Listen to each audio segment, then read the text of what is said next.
Участники телемоста, доцент кафедры зарубежного регионоведения и внешней политики РГГУ Сергей Маркедонов, старший научный сотрудник Центра проблем Кавказа и региональной безопасности МГИМО Николай Силаев и член экспертного совета Министерства по делам национальностей Республики Северная Осетия Алания Игорь Дулаев поделились своим мнением об исторических предпосылках событий десятилетней давности. По мнению Сергея Маркедонова, решение Кремля в августе 2008 года не было спонтанным, и Россия не вдруг вмешалась в осетино-грузинские и абхазо-грузинские отношения. Этому способствовал ряд исторических и вполне обоснованных причин. То, что произошло в августе 2008 года, 10 лет назад, не было каким-то экспромтом.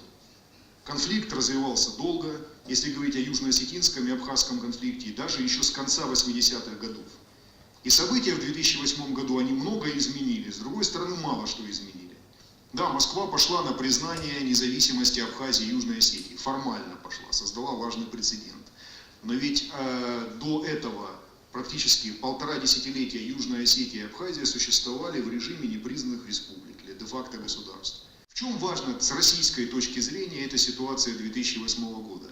В 2008 году, наверное, впервые с момента после распада Советского Союза Москва четко показала, что есть определенные красные линии, которые она не просто обозначает.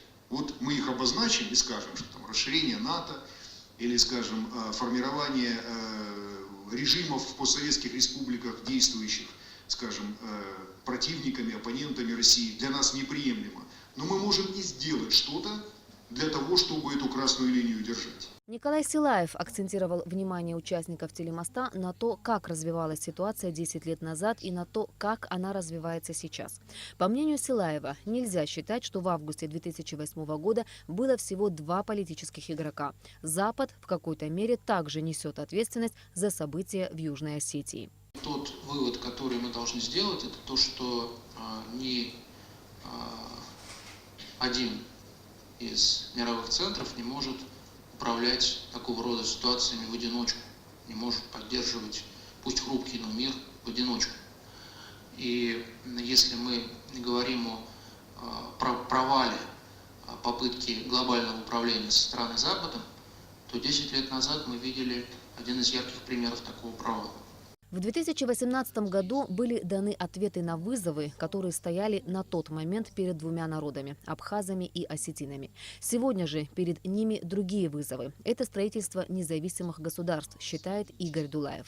В республиках по многим вопросам дальнейшего развития существуют разные точки зрения, но это не мешает им двигаться вперед. Кроме того, за прошедшие 10 лет у Южной Осетии и Абхазии есть определенные успехи в развитии экономики. В общественном сознании этих обществ нет того, что мы называем осажденной крепостью. То есть эти общества нацелены в будущее, они рассматривают то, как будет развиваться общество внутри, еще раз говорю, это внутренние вопросы. И, конечно же, это вопросы отношения с Российской Федерацией и вопросы с Грузией. Когда мы говорим об отношениях с Российской Федерацией, то понятно, что в Южной Осетии здесь есть две точки зрения. Одна точка зрения говорит о том, что мы хотели бы войти в состав Российской Федерации.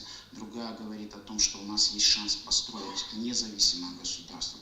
В Абхазии мейнстрим – это, конечно, построение независимого государства, которое находилось бы в союзнических отношениях с Российской Федерацией. Не обошлось и без провокационных вопросов. Например, российский журналист издания «Диалог», явно грузинской национальности, уверен, что в Абхазии практически не осталось абхазов, а в Осетии – осетин.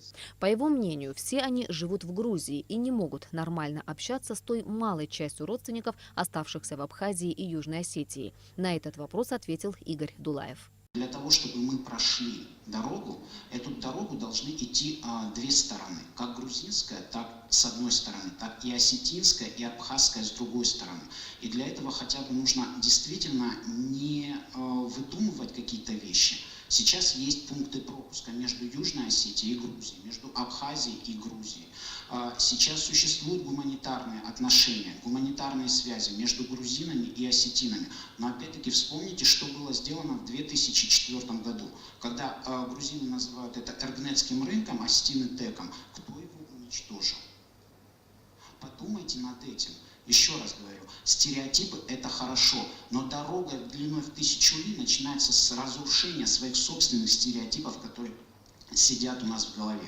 Участники телемоста ответили и на другие вопросы журналистов.